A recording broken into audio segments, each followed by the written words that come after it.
technicien, pierre angulaire des pactes modernes et la représentation physique de l'association sur le terrain. Sillonnant les routes, de logement en logement, confronté à des situations toutes plus variées les unes que les autres, le technicien du XXIe siècle doit posséder de multiples qualités. Ce personnage a vu sa panoplie s'étoffer. Désormais, aucun technicien ne part en visite sans son téléphone portable, son GPS et son lasermètre. On a écrit Non, on a reçu, et puis après j'ai fait la demande d'après cette lettre. Voilà.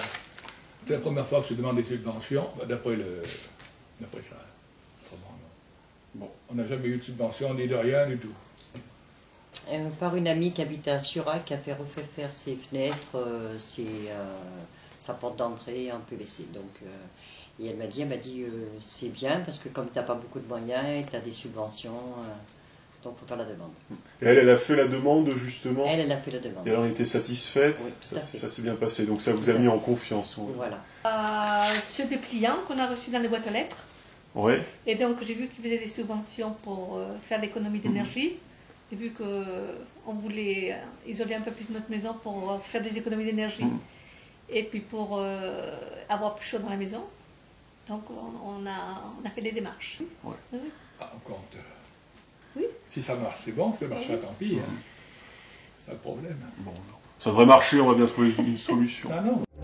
Il doit être également méthodique et rigoureux pour pouvoir satisfaire les attentes individuelles tout en étant suffisamment rationnel pour répondre à la grande quantité de demandeurs. Avoir de bonnes connaissances en bâtiment est une condition sine qua non. Mais savoir être à l'écoute également. Une fois sur place, l'homme de terrain va inspecter les moindres détails du logement. Les fenêtres, et donc il y a l'air qui rentre partout. Il va passer en revue tous les points qui déterminent les qualités et les faiblesses thermiques d'un bâtiment. De la chaudière au radiateur d'appoint, du poêle à la pompe à chaleur, en passant par l'état des menuiseries extérieures. Mais il ne faut surtout pas oublier le système de ventilation. Une attention toute particulière sera portée sur la présence ou l'absence d'isolation. Les combles, lieu principal des déperditions de chaleur, sont également examinés par le technicien. L'âge, l'état, l'épaisseur, le matériau utilisé pour l'isolation.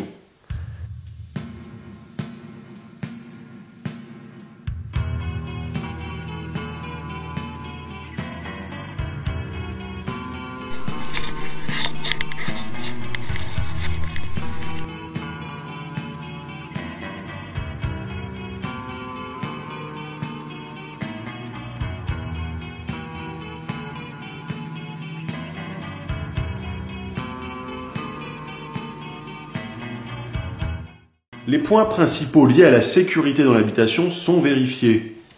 L'électricité, le gaz, les risques de chute, le plomb, etc. Il n'est pas question de laisser un occupant en situation de danger.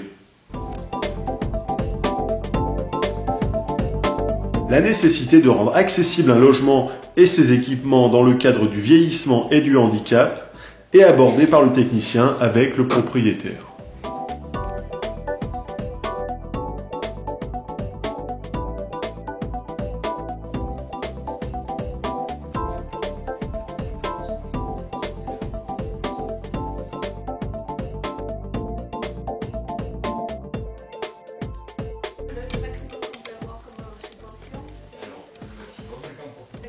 Le changement de la chaudière, Et pour quelle raison? parce qu'elle est souvent en panne. D'accord. Et puis, si c'est possible de changer de chaudière, de ne plus prendre le fioul, quoi. Pour avoir plus chaud chez moi, c'est tout. Une douche pour gain de place et puis commodité, hein, parce que Ouais, une baignoire, ça ne sert à rien, à mon avis. J'aurais voulu faire refaire mes combles parce que bon, j'ai froid dans cette maison. Déjà l'isolation des combles, je pense que ça fera déjà un bon point.